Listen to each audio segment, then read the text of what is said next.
Je me souviens de mon premier combat spirituel. Je devais avoir 6 ans, c'était juste après le déjeuner, et je découvre sur la table de la cuisine un magnifique gâteau au chocolat. Alors là, ni une ni deux, je prends un couteau pour m'en couper une toute petite part, quand j'ai entendu une voix intérieurement me dire « Non, ne le fais pas, c'est mal ». Et tout de suite après, une autre voix est arrivée en me disant Si tu en prends une toute petite part, tu verras, ce sera très bon ». Paradoxalement, cette voix, c'est un peu la même que la femme entend en Genèse 3. Si vous mangez de ce fruit, vous serez comme des dieux. C'est un peu aussi la même voix que Jésus entend au désert. Si tu es le Fils de Dieu, transforme ces pierres en pain.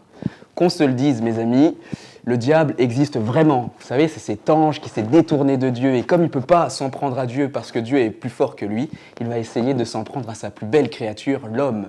Mais la bonne nouvelle, c'est que Jésus a déjà défoncé le diable, qu'il est plus fort que le diable et qu'il nous rend forts pour lui résister.